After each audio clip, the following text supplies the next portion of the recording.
Bismillahirrahmanirrahim. Assalamualaikum warahmatullahi wabarakatuh.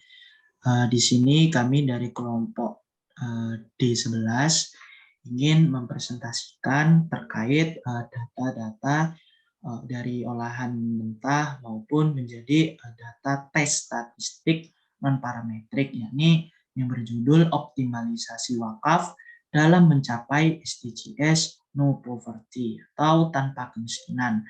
Di sini hormat kami dari dosen pengampu yang pertama Bapak Sulistia Ruskianto selaku PJMK mata kuliah Statistika Ekonomi Keuangan Islam.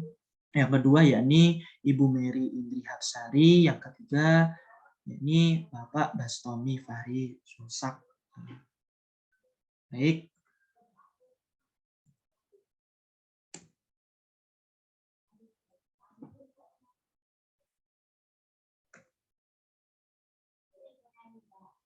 Di sini kami beranggotakan 5 orang. Yang pertama yakni Anissa Nur Lutfiah Anwar dengan NIM akhir 017. Yang kedua yakni Nabila Aulia Ahmad dengan NIM akhir 126.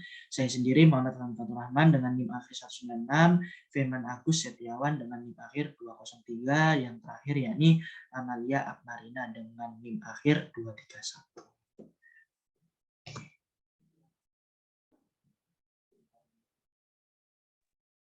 Yang pertama adalah latar belakang. Terkait judul yang kami bahas, yakni mengenai optimalisasi wakaf dalam mencapai SDGs No Poverty, ide dari kelompok kami yang mengumpulkan beberapa data dan nantinya hasil dari penelitian ini menggunakan variabel kepatuhan beragama, pendapatan, pendidikan, dan usia yang memiliki pengaruh yang signifikan terhadap pengentasan kemiskinan di Indonesia. Kami menggunakan dua variabel yang berbeda, karena di mana variabel dependen berupa kategorial, sedangkan variabel independen bersifat kontinu maupun kategorikal. Dalam variabel tersebut memuat alfa sama dengan konstanta. Beta 1 dikurangi beta 4 sama dengan koefisien regresi, beta 1 sama dengan kepatuhan agama, beta 2 pendapatan, beta 3 pendidikan, dan beta 4 sama dengan usia. Next.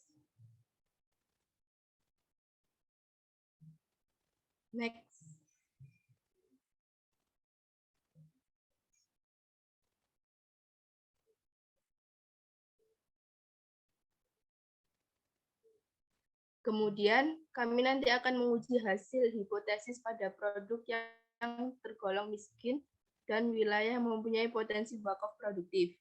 Dengan begitu, kita akan mengetahui tingkat signifikasi yang dimiliki oleh beberapa variabel dan nantinya apakah pengaruh signifikasi terhadap variabel dependen. Penelitian kami yang bersifat kualitatif dan kuantitatif.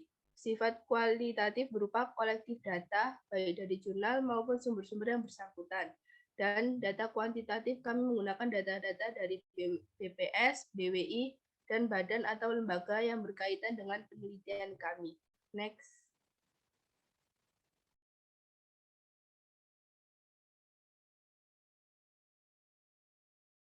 Berikut adalah data penduduk pekerja dan pengangguran di tahun 2020, 2021, dan di 2022. Seperti yang tertampil di PPT, data pekerja Februari 2020 sekitar 95,6%, Februari 2021 93,74%, dan Februari 2022 sekitar 94,17%. Untuk data pengangguran, Februari 2020 sekitar 0,23%, Februari 2021 6,26%, dan Februari 2022 0,26%. Next. Berikut adalah data penduduk miskin. Terdapat dua data yaitu untuk data pedesaan dan data perkotaan. Bisa diambil contoh salah satunya adalah Kota Banten. Untuk pedesaan September 2021 sekitar 275,66 jiwa, dan untuk September 2022 sekitar 317,49 jiwa. Untuk data perkotaan Kota Banten, September 2021 sekitar 576,62 jiwa, dan untuk data September 2022 sebanyak 515 jiwa. Next.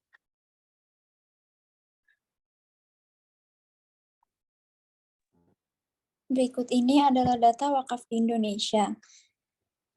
Terdapat jumlah dan luas yang sudah tersertifikat dan belum sertifikat. Next.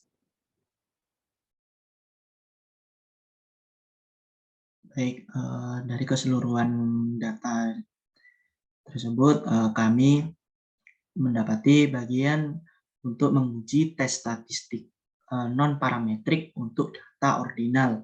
Ini sebelum kita membahas terlebih jauh terkait tes statistik non-parametrik untuk data ordinal, ini saya akan menjelaskan statistika non-parametrik itu merupakan bagian dari statistika invariansia yang tidak memperhatikan adanya asumsi-asumsi mengenai sebaran data, populasinya, sebaran data belum diketahui dan tidak perlu terdistribusi normal. Hal ini merupakan istilah lain yang sering digunakan untuk statistik non-parametrik, yakni statistik bebas distribusi atau biasa disebut dalam bahasa Inggrisnya distribution free statistic, dan uji bebas asumsi atau biasa disebut assumption free test.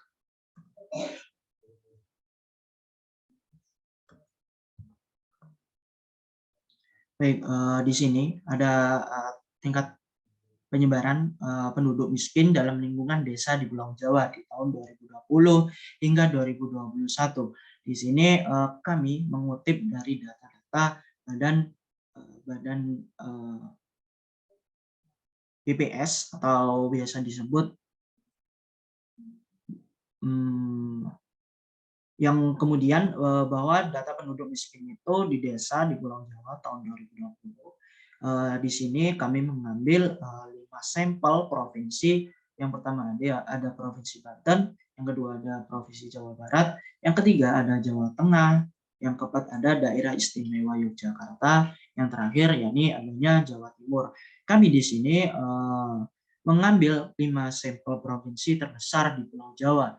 Ini yang pertama, yakni adanya nilai angka F0-nya itu dari Banten sekitar 31.740 sekian. Yang kedua, yakni Jawa Barat 111.083 sekian. Yang ketiga, yakni Jawa Tengah 222.9.440 sekian. Yang keempat, yakni ada 14.993, sekian. Yang terakhir, yakni ada Jawa Timur, terdapat 276.000 sekian dengan total F0-nya yakni 664.000 sekian.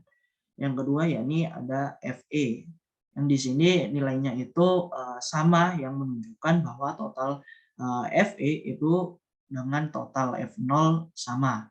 Yang kemudian kami dari F0 hingga FE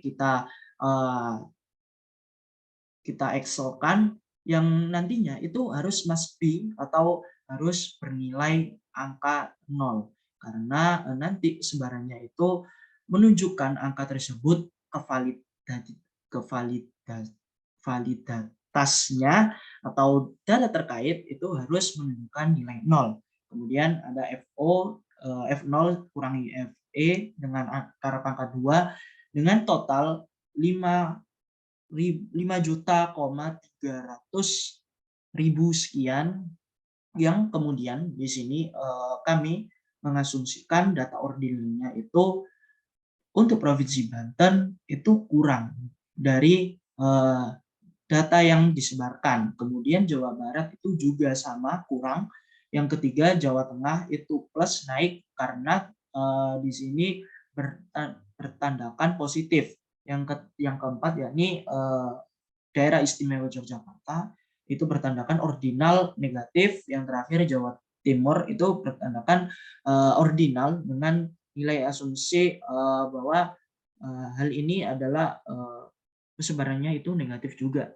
Kemudian data penduduk miskin di desa di Pulau Jawa pada tahun 2021 itu apakah hal ini akan menunjukkan tingkat signifikan itu naik atau turun? Kita ketahui terkait kesimpulan tersebut bahwa ordinal tandanya itu di sini F0 kurangi FE-nya bertanda negatif. Yang kedua di Jawa Barat F0 kurangi FE-nya juga bertanda negatif. Yang kemudian Jawa Tengah itu tanda ordinalnya bertanda positif. Yang keempat itu bertanda negatif juga.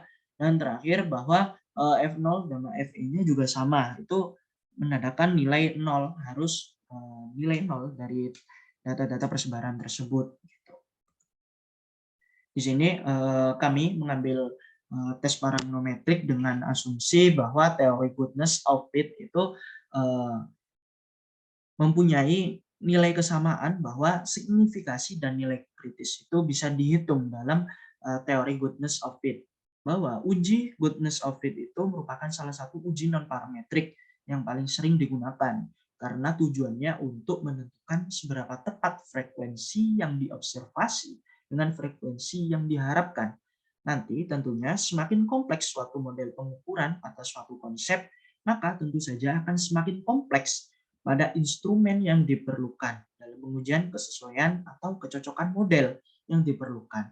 Dalam hal ini tertera bahwa DF-nya itu bernilai angka 4 karena K-nya itu nilainya 3 dikurangi 1, nilainya 4, dengan nilai kritis yang ditunjukkan di sini yakni 9,488 karena dihitung terkait data yang sebelumnya saya paparkan itu, dan nilai signifikasinya itu bernilai 5. 5 dikali 100% itu jumlahnya 0,05, bahwa di sini signifikasi 0,05 itu sebesar 3,999 sekian.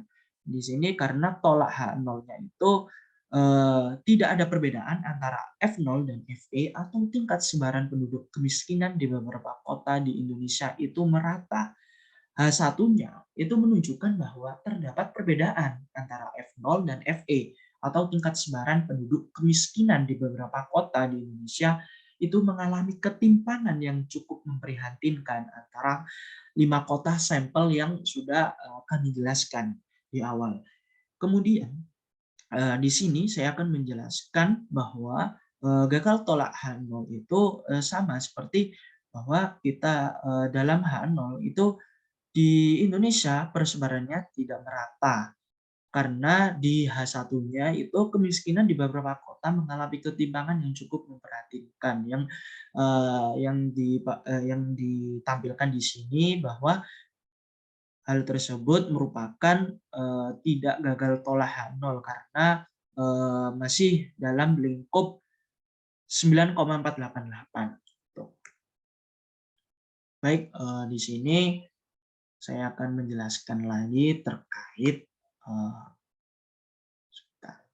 persebaran penduduk miskin dalam lingkungan kota di Pulau Jawa di tahun 2020 hingga 2021. Di sini yang sudah saya jelaskan tadi, di mana desa sangat tertimpang dan di wilayah penduduk miskin kotanya itu di daerah Banten, Provinsi Banten, F0-nya itu 54.000 sekian, Jawa Barat 300.000 sekian, Jawa Tengah 1.800.000 sekian, daerah istimewa Yogyakarta itu 35.000 sekian, Jawa Timur itu masih 180 sekian. FI-nya sama menunjukkan bahwa 490.000 sekian, karena di sini FE itu penjumlahan dari F0 yang diekstrakan itu dengan FO dikurangi FE itu 54.000 sekian dikurangi 490 itu menunjukkan angka negatif, bahwa di sini angka ordinalnya itu berbentuk negatif atau turun. Kemudian di Jawa Barat juga menunjukkan hal yang sama, negatif di Jawa Tengah, menunjukkan angka yang berbeda di sini karena F0-nya itu lebih tinggi daripada FE. Di sini menunjukkan angka 1 juta, mencapai angka 1 juta daripada FE-nya itu 490.000 sekian. Di mana penjumlahan antara FO, F0 hingga FE itu masih 1.400.000 sekian. Di mana nanti X kuadratnya itu 399 sekian gitu. Yang nantinya jika kita total sedemikian rupa itu penjumlahan terkait data warna yang biru itu 50 juta sekian, bahwa di sini masih sama F0 dan FE-nya itu harus must be 0, harus angka 0 karena nanti kevalidasian dan konkret dari hal tersebut itu masih tergolong 0 gitu. Oke, bisa next. Cara good move-nya juga sama dengan signifikasi 0,05 dan nilai kritisnya itu 9,488, di mana masih terdapat F0 dan FE itu tingkat sebaran penduduk kemiskinan beberapa kota masih merata, tidak ada perbedaan. Dan satunya itu di Indonesia mengalami ketimpangan yang cukup memprihatinkan, masih sama antara desa dengan kota. Demikian bahwa ilmu statistika non-tes parametrik nilai ordinal itu bisa ditentukan bagaimana kita menentukan bahwa tingkat signifikasi dan nilai kritis itu antara tinggi, sedang, hingga rendah. Itu termasuk tingkat ordinal dari suatu uji data. Baik, kesimpulan akan dijelaskan oleh Mas. Dari penjelasan yang sudah kami jelaskan, maka dapat kita ambil keputusan dan kesimpulan. Yang pertama ada keputusan. Keputusan pertama yaitu nilai hitung X kuadrat penduduk miskin daerah pedesaan pada tahun 2020 sebesar 399.578,528 yang mana lebih besar dari nilai kritis sebesar 9,488. Artinya, ini akan menolak HO pada tingkat signifikasi 0,05 atau 5%.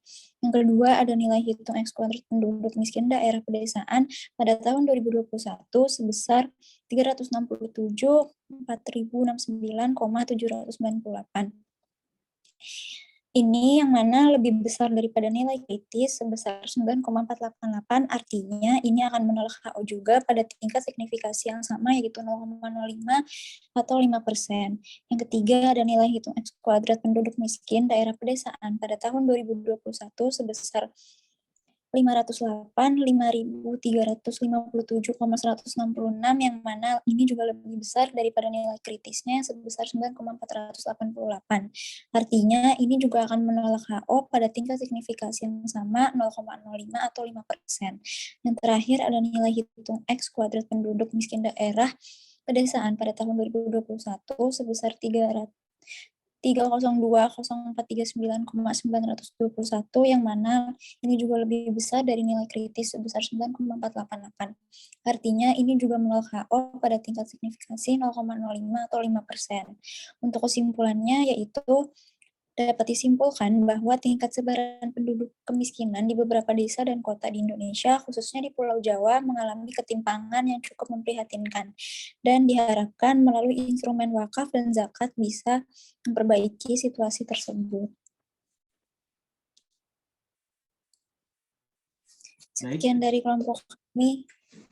Baik, dengan demikian bahwa kita menunjukkan bagaimana tes non-parametrik ordinal ini antara variabel 1 hingga variabel 2. Variabel 1-nya itu tingkat kemiskinan di Indonesia persebarannya antara tahun 2020 hingga tahun 2021 dengan variabel 2 kita kaitkan dengan potensial yang dimiliki oleh negara Indonesia yang mayoritasnya itu penduduknya beragama Muslim, itu memiliki potensial yang cukup luar biasa bagaimana kita menentukan data-data tersebut persebarannya kita kaitkan dengan tingkat kemiskinan yang persebaran di Indonesia yang menurut H0 dan H1 dan signifikasi 0,05% itu masih terdapat ketimpangan yang terjadi di Indonesia. Diharapkan nantinya bahwa potensi yang dimiliki oleh wakaf produktif, baik itu dari wakaf uang maupun wakaf tanah, yang dioptimalisasikan terkait yang dipegang oleh stakeholder atau pemerintah untuk menangani atau mengurangi no poverty, tingkat kemiskinan yang tersebar di Indonesia itu, untuk meminimalisir terkait kenaikan tingkat persebaran penduduk miskin di Indonesia. Dengan demikian, bahwasanya tes non parametrik itu menunjukkan masih terdapat ketimpangan yang cukup jelas di situ. Di sini diharapkan dari kelompok kami, data yang sudah kami teliti itu bisa menjadikan sedikit referensi terkait data-data olahan dari BPS maupun Badan Wakaf Indonesia untuk mengurangi tingkat kemiskinan no poverty dalam situasi SDGs di tahun berikut-berikutnya oleh negara Indonesia. Sekian dari kelompok kami. Mohon maaf atas segala kekurangan atau atas segala kesalahan ucapan atau kalimat dari kelompok kami. Atas perhatiannya dari Bapak Sulis, Ibu Mary, dan Bapak Bastami, kami ucapkan terima kasih. Wassalamualaikum warahmatullahi wabarakatuh.